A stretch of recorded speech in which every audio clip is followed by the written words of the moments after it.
ओम शांति। आज 18 मई 2023 है और प्यारे बाबा के साकार रूप से चले हुए मधुर महावाक्यों को स्पष्ट करेंगी आदरणीय आशा दीदी। ओम शांति दीदी। ओम शांति। बाबा ने कहा, मीठे बच्चे, इन आँखों से जो कुछ देखते हो उसे भूलना है। सब शरीरधारियों को भूल अशरीरी बाप को याद करने का अभ्यास करो। देखिए, हमारी दुनिया जो है वो सूक्ष्म है। इन आँखों से जो कुछ हम देखते हैं वो स्थूल है। तो स्थूल बाबा कहते हैं सब चीज़ों से अपने आप को मुक्त करो। इन आँखों से जो कुछ देख रहे हो वो सब खत्म होने वाला है। आपको सूक्ष्म देखना है, सूक्ष्म अशरीरी, शरीर नहीं है। अशरीरी अवस्था में स्थित होकर के अशरीरी पिता को याद करें। प्रश्न है, तुम बच्चों का मुख ज्ञान से मीठा होता, भक्ति से नहीं, क्यों? क्योंकि भक्ति में भगवान को सर्वव्यापी कह दिया है। सर्वव्यापी कहने से बाप और वर्षे की बात खत्म हो गई है, इसलिए वहाँ मुख मीठा नहीं हो सकता। अभी तुम बच्चे प्यार से बाबा कहते हो तो वर्षा याद आ जाता है, इसलिए ज्ञान से मुख मीठा हो जाता है। दूसरा, भक्ति में खिलौनों से खेलते आए, परिचय ही नहीं था तो मुख मीठा कैसे होता? मुख मीठा होगा ज्ञान से। भक्ति में हमने भक्ति तो की, साधना से की, प्रेम से की, परंतु परिचय नहीं था, पता ही नहीं था किसकी भक्ति कर रहे हैं, तो कैसे संतोष होता है? गीत है ओम नमो शिवाय। शिवाय नमः अथवा नमस्ते भी कहा जाता है। नमस्ते हमेशा बड़ों को की जाती है। मनुष्यों का बुद्धि योग पतित पावन बाप के साथ नहीं है। पतित को पावन बनाने वाला एक उनको कहा जाता है शिवाय नमः। ये भी बुद्धि में आता है कि शिव तो है निराकार। अगर शंकर को नमः करेंगे तो कहेंगे शंकर देवताय नमः। शिवाय नमः वो अलग हो गया, शंकर देवताय नमः वो अलग हो गया। ब्रह्मा देवताय नमः कहते हैं। ब्रह्मा तो है यहाँ, जब तक सूक्ष्म वतनवासी न बने तब तक उनको देवता कहा ना जाए। यहाँ तो है प्रजापिता। फिर बाबा ने हम बच्चों को कहा कि बाबा ने कहा कि ब्रह्मा देवताय नमः, विष्णु देवताय नमः अलग है। शिव बाबा को ऐसे नहीं कहेंगे, उनको कहेंगे परम पिता परमात्मा शिव, क्योंकि शिव और सालिग्राम है। वो छोटे छोटे दिखाते हैं, वो बड़ा।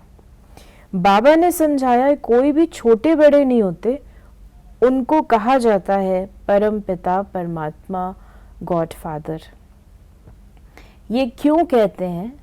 आत्मा सालिग्राम शिव को बाबा कहती है तो ज़रूर बाप से वर्षा मिलना चाहिए, क्योंकि वो है स्वर्ग का रचयिता।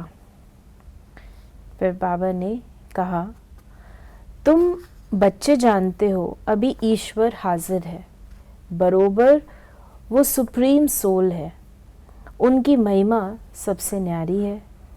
एक तो निराकार है, उनका नाम शिव है। उसका जिस्मानी नाम कभी पड़ता नहीं है। शिव बाबा अशरीरी है, निराकार है। उनका रूप जो है ज्योति बिंदु है। बाबा ने कहा उनको कभी भी शरीर नहीं उनका शरीर नहीं है, इसलिए उनको निराकार कहा जाता है और ना उनका कोई शारीरिक नाम हो सकता है। बाप बैठ समझाते हैं जब कोई शरीर छोड़ते हैं तो शरीर तो ख़त्म हो गया, फिर किसको खिलाते हैं? भले खिलाएंगे आत्मा को तो भी शरीर में मोह रहता है। यहाँ बाबा कहते हैं कोई के शरीर के साथ मोह नहीं रखो, बिल्कुल नष्टो मोहा बनो। सब शरीरों को बुद्धि से निकालना है। अब इन आँखों से जो देखते हो वो भूलना है। बाप कहते हैं मुझे याद करो, मेरा तो कोई शरीर नहीं है, इसलिए डिफ़िकल्टी होती है। सगाई क्योंकि बहु काल से हम लोग शरीर से ही डील करते हैं ना, स्थूल रूप में। तो शिव बाबा निराकार है, वो कैसे हमारी आत्मा उसको कैसे समझे, क्योंकि देखा ही नहीं है, उसको दिखाई नहीं देता और उसको याद करना है। अंगूठी पहनाई जाती है कि निराकार शिव बाबा को याद करो। नई बात हो गई, इसको भी स्पष्ट करें। जो बाबा ने कहा अंगूठी पहनाई जाती है निराकार शिव बाबा को याद करो, नई बात हो गई। मनुष्य मरता है तो समझो वो खत्म हो गया। देखिए, अंगूठी का पहनाना, ये बाबा शायद उस अंगूठी की बात करें जो बाबा पहनाया करते थे।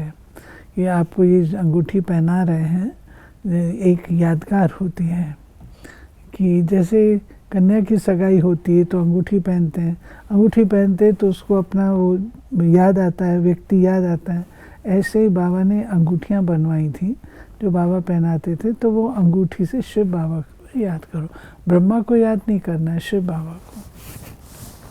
मनुष्य अपने को सर्वोदया लीडर कहते हैं, परंतु सर्व का मालिक रचयिता तो ईश्वर को ही कहा जाता है। सर्व माना सारी सृष्टि का सद्गति दाता कोई मनुष्य को नहीं कहेंगे।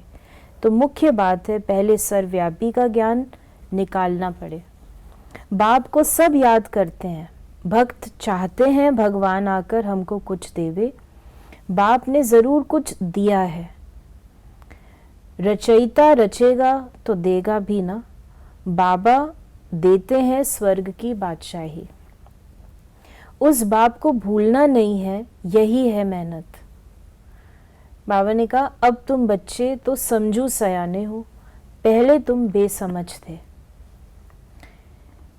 बाप को सर्वव्यापी कहने से कुछ भी नहीं मिलता। पहले पहले बाप सिद्ध कर बताते हैं कि वो परम पिता है।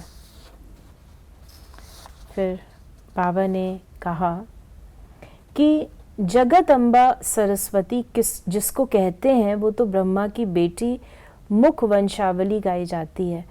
अब माता उनको कहें या इनको, असल रियलिटी में ये साकार ब्रह्मा माता है, परंतु पुरुष तन है तो माताओं की चार्ज में इनको कैसे रखा जाए, इसलिए फिर जगत अम्बा निमित्त बनी हुई है। कल हमने मदर्स डे मनाया, उसमें शिव बाबा भी मदर है हमारी, क्योंकि माता पिता उनका गायन है। वो कैसे? क्योंकि वे जन्म देते हैं ब्रह्मा मुख के द्वारा, और ब्रह्मा भी माँ है क्योंकि शिव बाबा ब्रह्मा को अडॉप्ट करते हैं। और तीसरा जगदम्बा माँ है जो कि माताओं की संभाल के लिए मुकर्रर की जाती है, मम्मा। बाबा ने कहा यहाँ तो टेम्पटेशन है बाप से वर्षा मिलने की। सर्वव्यापी कहने से किसका मुख भी मीठा नहीं होता। सारी दुनिया में ये सर्वव्यापी का ही ज्ञान है। इस समय जो बच्चे हैं उन्हों की ही बुद्धि में हमारी याद है। तो बाबा ने कहा कि इस समय जो एक्ट चली, शूट हुआ, उसको ड्रामा कहेंगे। अनादि बना बनाया ड्रामा है, इसमें कोई फर्क नहीं पड़ सकता। ये चित्र आदि सब ड्रामा अनुसार बच्चों द्वारा बनवाए गए हैं। ये खुद कहते हैं मैं कुछ नहीं जानता था, अब बाप ने दिव्य दृष्टि दी है। दिव्य दृष्टि दाता तो वो है ना, नए नए चित्र बनवाते रहते हैं। फिर बाबा ने, ये आपको पता हो, दिव्य दृष्टिदाता शिव बाबा है, और जो चित्रों की बात बाबा कह रहे हैं ये सारे चित्र साक्षात्कार से बने हैं। कौन से चित्र? त्रिमूर्ति, झाड़ और गोला। ये दिव्य दृष्टि में बहनों ने देखा और उन्होंने आके बताया, तो उस अनुसार बने। कई बच्चे कहते हैं कि बाबा की याद नहीं रहती है, अपने को आत्मा नहीं समझते, घड़ी घड़ी भूल जाते हैं। बाप को याद नहीं करेंगे तो वर्षा कैसे मिलेगा। बाबा ने कहा सपूत बच्चे तो बाप को निरंतर याद करने का खूब पुरुषार्थ करते रहेंगे, अंत तक करना ही है। बाप को जितना याद करेंगे उतना तुम्हारी कमाई है। अपना चार्ट रखो, जो ओटे सो अर्जुन, उन्हें ही वारिस कहा जाता है।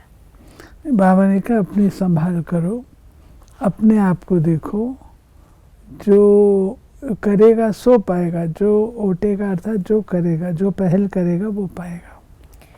वरदान है, हंस आसन पर बैठ हर कार्य करने वाले सफलता मूर्त विशेष आत्मा भव। जो बच्चे हंस आसन पर बैठकर हर कार्य करते हैं उनकी निर्णय शक्ति श्रेष्ठ हो जाती है, इसलिए जो भी कार्य करेंगे उसमें विशेषता समाई होगी।